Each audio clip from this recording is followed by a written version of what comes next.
ألف لام را. تلك آيات الكتاب المبين. إنا أنزلناه قرآنا عربيا لعلكم تعقلون. نحن نقص عليك أحسن القصص بما أوحينا إليك هذا القرآن وإن كنت من قبله لمن الغافلين. إذ قال يوسف لأبيه يا أبت إني رأيت 11 كوكبا والشمس والقمر رأيتهم لي ساجدين.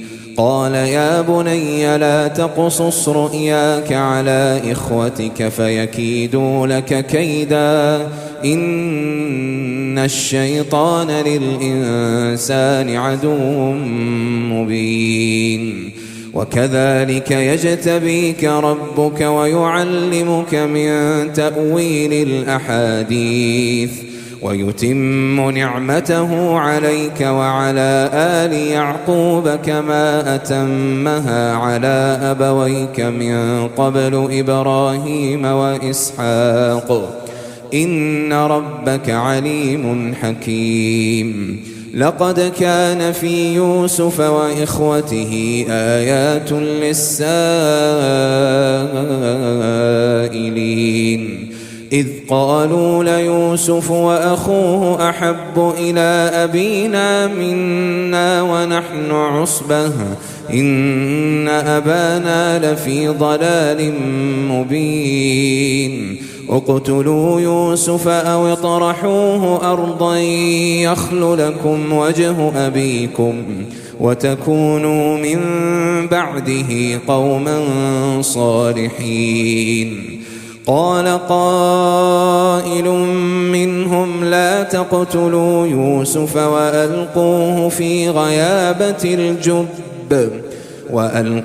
في غيابة الجب يلتقطه بعض السيارة إن كنتم فاعلين.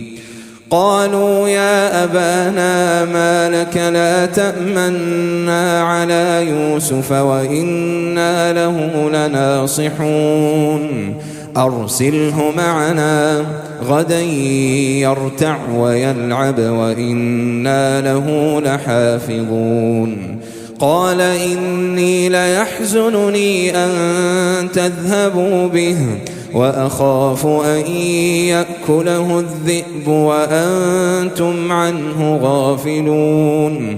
قالوا لئن أكله الذئب ونحن عصبة إنا إذا لخاسرون.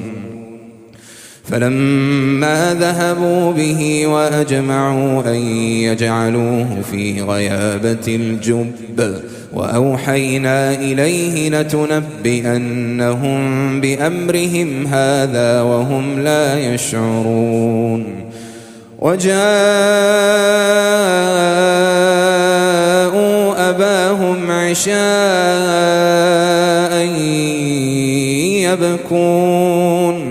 قالوا يا أبانا إنا ذهبنا نستبق وتركنا يوسف عند متاعنا فأكله الذئب وما أنت بمؤمن لنا ولو كنا صادقين. وجاءوا على قميصه بدم كذب قال بل سولت لكم أنفسكم أمرا فصبر جميل والله المستعان على ما تصفون. وجاءت سيارة فأرسلوا واردهم فأدلى دلوه قال يا بشرى هذا غلام وأسروه بضاعة والله عليم بما يعملون. وشروه بثمن بخس دراهم معدودة وكانوا فيه من الزاهدين. وقال الذي اشتراه من مصر لامرأته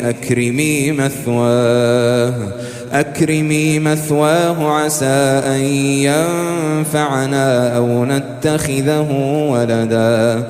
وكذلك مكنا ليوسف في الأرض ولنعلمه من تأويل الأحاديث والله غالب على أمره ولكن أكثر الناس لا يعلمون. ولما بلغ أشده آتيناه حكما وعلما وكذلك نجزي المحسنين. وراودته التي هو في بيتها عن نفسه وغلقت الأبواب وقالت هيت لك. قال معاذ الله إنه ربي أحسن مثواي إنه لا يفلح الظالمون. ولقد همت به وهم بها لولا أن رأى برهان ربه كذلك لنصرف عنه السوء والفحشاء إنه من عبادنا المخلصين. واستبق الباب وقدت قميصه من دبر وألف يا سيدها لدى الباب. قالت ما جزاء من أراد بأهلك سوءا إلا أن يسجن أو عذاب أليم. قال هي راودتني عن نفسي. وشهد شاهد من أهلها إن كان قميصه قد من قبل فصدقت وهو من الكاذبين. وإن كان قميصه قد من دبر فكذبت وهو من الصادقين. فلما رأى قميصه قد من دبر قال إنه من كيدكن إن كيدكن عظيم. يوسف أعرض عن هذا واستغفري لذنبك إنك كنت من الخاطئين.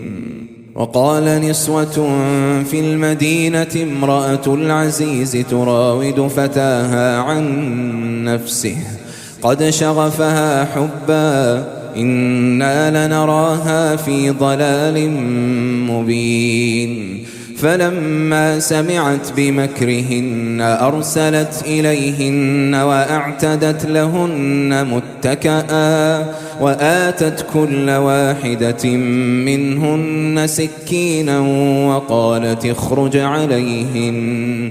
فلما رأينه أكبرنه وقطعن أيديهن وقلن حاش لله ما هذا بشرا إن هذا إلا ملك كريم. قالت فذلكن الذي لمتنني فيه ولقد راودته عن نفسه فاستعصم ولئن لم يفعل ما آمره ليسجنن وليكون من الصاغرين.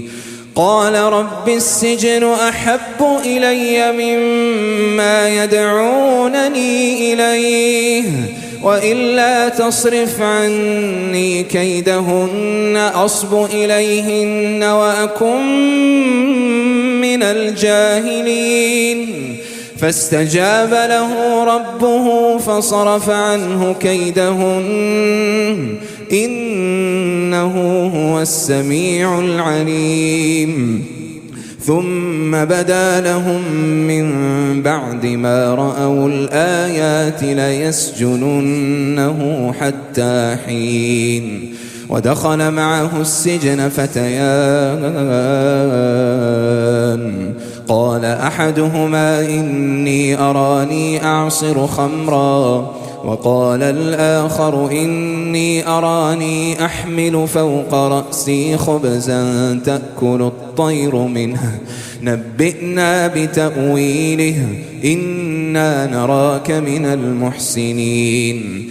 قال لا يأتيكما طعام ترزقانه إلا نبأتكما بتأويله قبل أن يأتيكما ذلكما مما علمني ربي إني تركت ملة قوم لا يؤمنون بالله وهم بالآخرة هم كافرون واتبعت ملة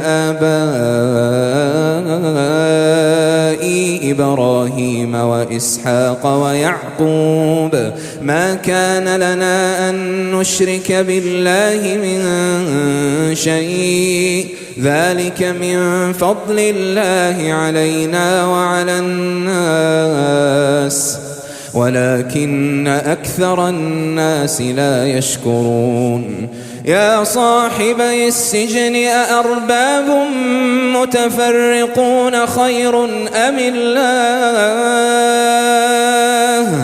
أم الله الواحد القهار ما تعبدون من دونه إلا أسماء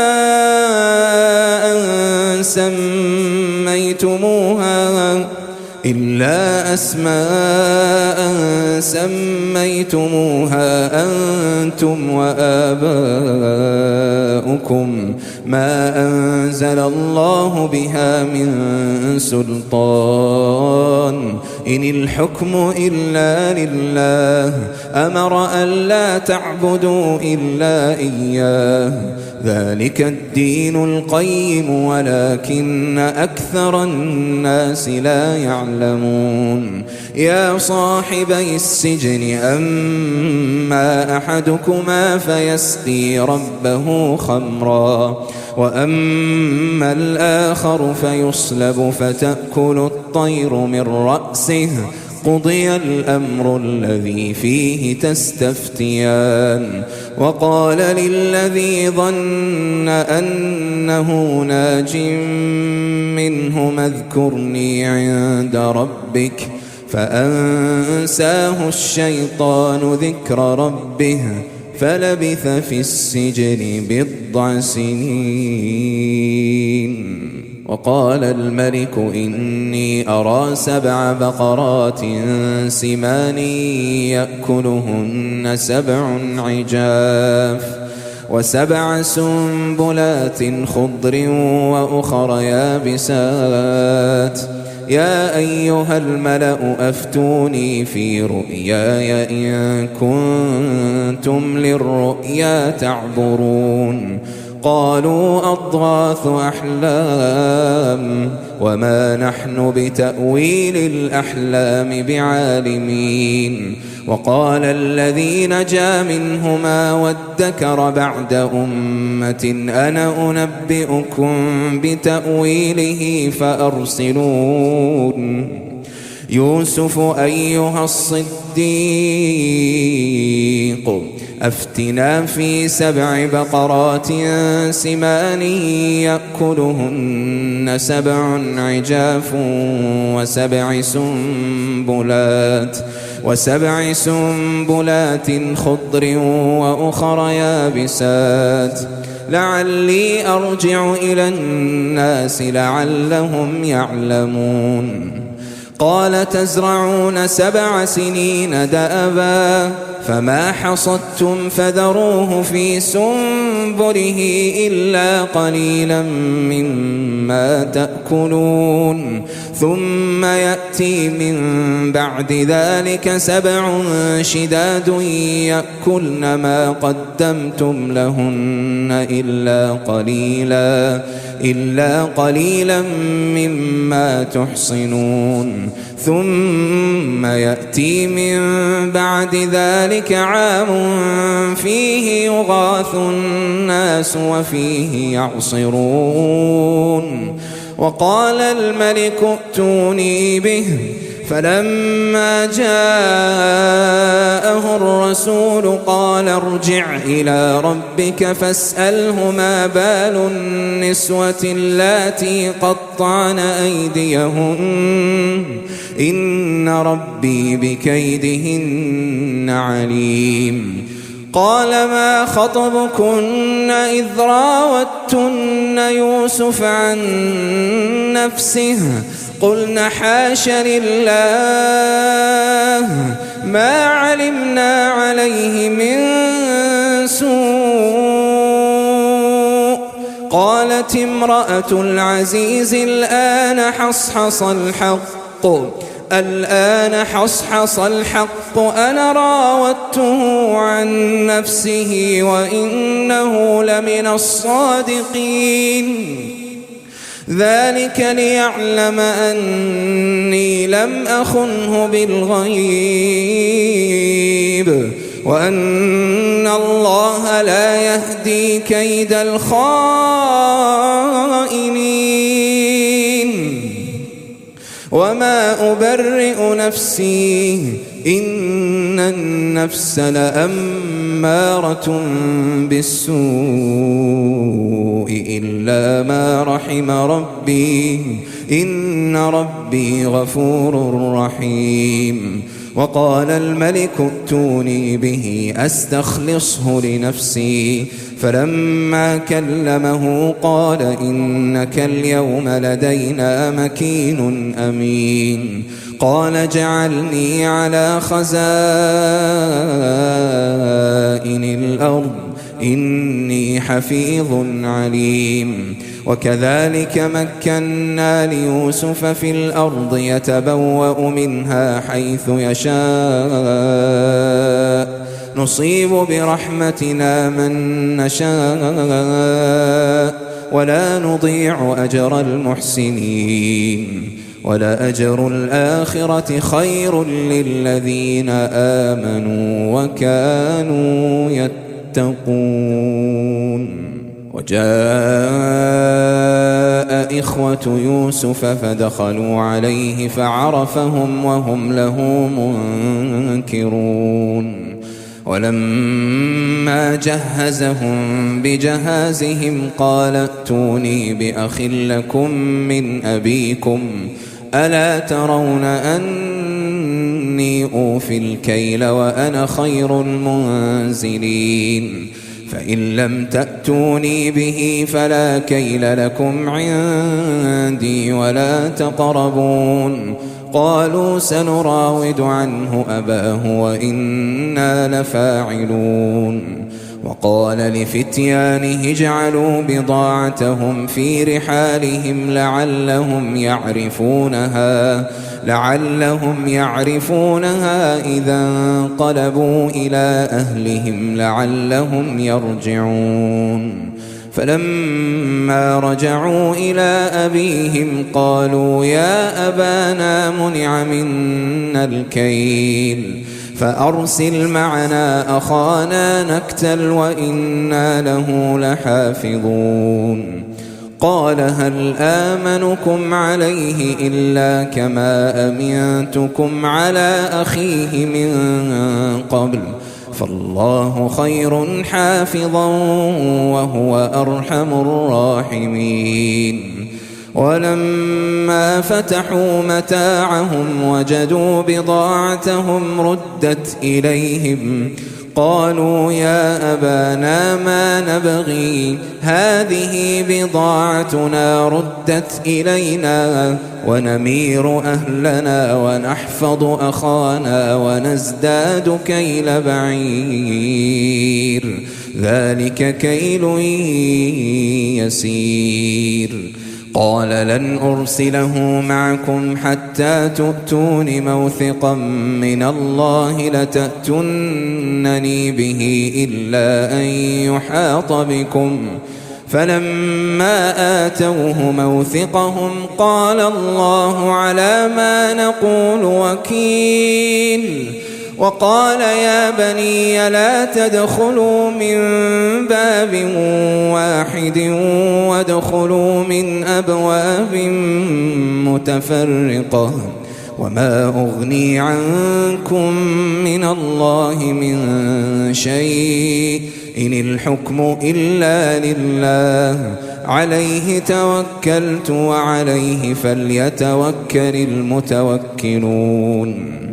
ولما دخلوا من حيث أمرهم أبوهم ما كان يغني عنهم من الله من شيء إلا حاجة في نفس يعقوب قضاها وإنه لذو علم لما علمناه ولكن أكثر الناس لا يعلمون.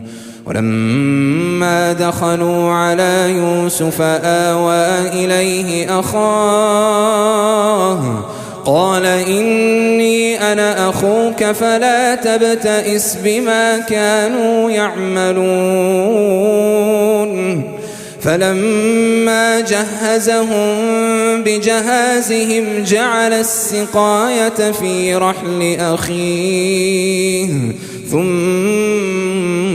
أذن مؤذن أيتها العير إنكم لسارقون. قالوا وأقبلوا عليهم ماذا تفقدون قالوا نفقد صواع الملك ولمن جاء به حمل بعير وأنا به زعيم.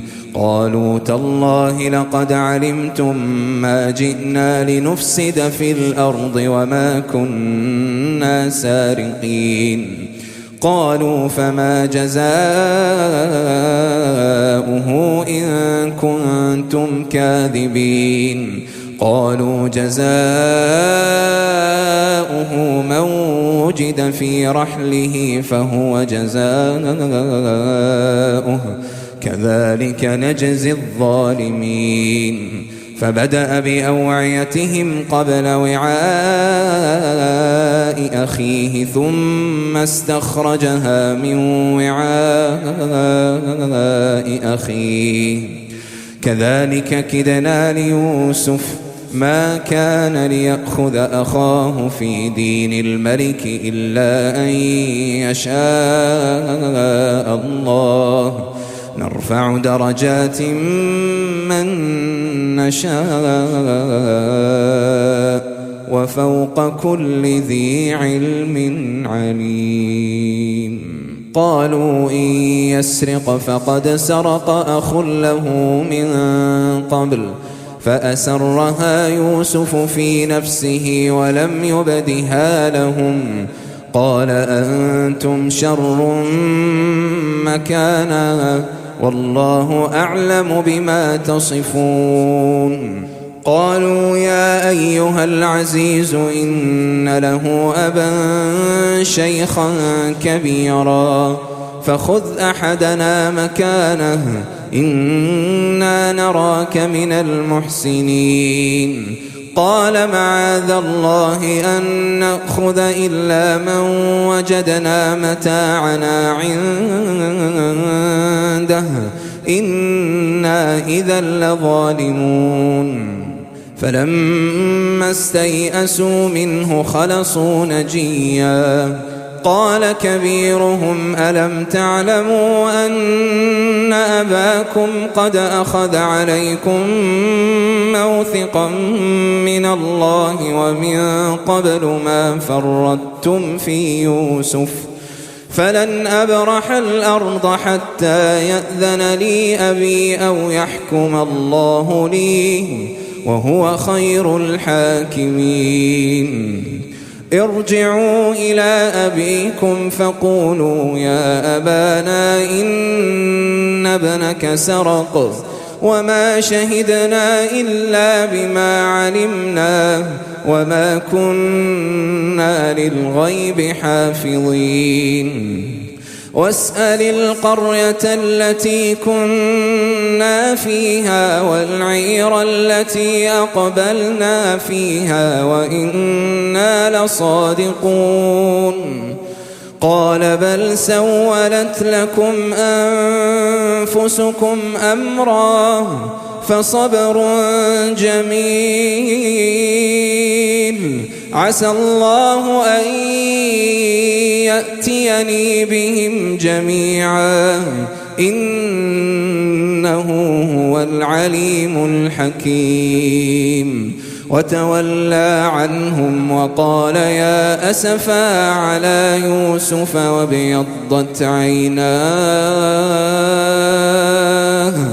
وابيضت عيناه من الحزن فهو كظيم قالوا تالله تفتأ تذكر يوسف حتى تكون حرضا أو تكون من الهالكين قال إنما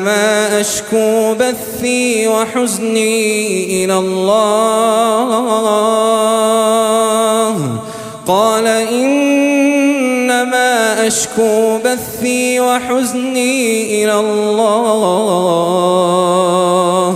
وأعلم من الله ما لا تعلمون يا بني اذهبوا فتحسسوا من يوسف وأخيه ولا تيأسوا من روح الله إنه لا ييأس من روح الله إلا القوم الكافرون فلما دخلوا عليه قالوا يا أيها العزيز مسنا وأهلنا الضر وجئنا ببضاعة مزجاة فأوف لنا الكيل وتصدق علينا إن الله يجزي المتصدقين قال هل علمتم ما فعلتم بيوسف وأخيه إذ أنتم جاهلون قالوا أئنك لأنت يوسف قال أنا يوسف وهذا أخي قد من الله علينا إنه من يتق ويصبر فإن الله لا يضيع أجر المحسنين قالوا تالله لقد آثرك الله علينا وإن كنا لخاطئين قال لا تثريب عليكم اليوم يغفر الله لكم وهو أرحم الراحمين اذهبوا بقميصي هذا فألقوه على وجه أبي يأت بصيرا وأتوني بأهلكم أجمعين ولما فصلت العير قال أبوهم إني لأجد ريح يوسف لولا أن تفندون قالوا تالله إنك لفي ضلالك القديم فلما أن جاء البشير ألقاه على وجهه فارتد بصيرا قال ألم أقل لكم إني أعلم من الله ما لا تعلمون قالوا يا أبانا استغفر لنا ذنوبنا إنا كنا خاطئين قال سوف أستغفر لكم ربي إنه هو الغفور الرحيم فلما دخلوا على يوسف آوى إليه أبويه وقال ادخلوا مصر إن شاء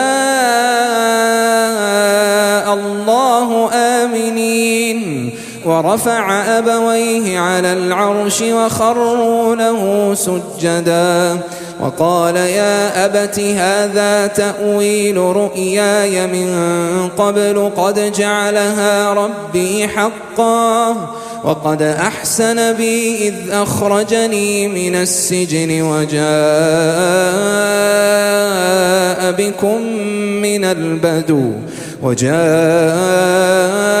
بكم من البدو من بعد أن نزغ الشيطان بيني وبين إخوتي إن ربي لطيف لما يشاء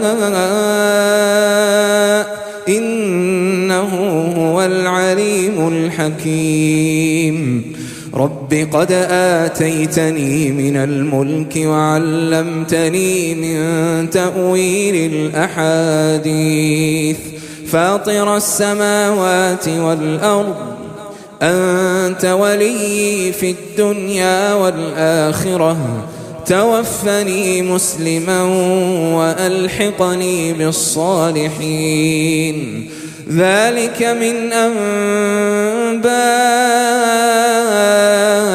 الغيب نوحيه إليك وما كنت لديهم إذ أجمعوا أمرهم وهم يمكرون وما أكثر الناس ولو حرصت بمؤمنين وما تسألهم عليه من أجر إن هو إلا ذكر للعالمين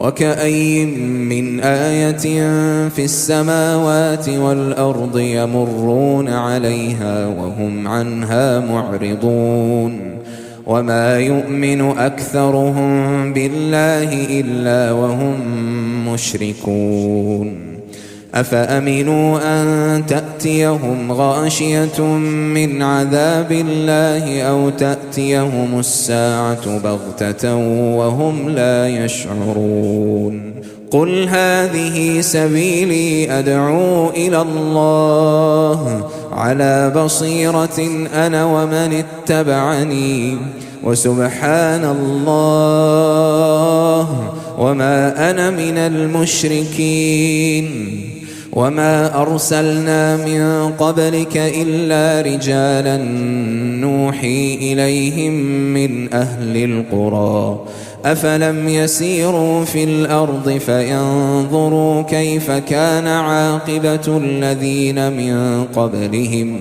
ولدار الآخرة خير للذين اتقوا أفلا تعقلون حتى إذا استيأس الرسل وظنوا أنهم قد كذبوا جاءهم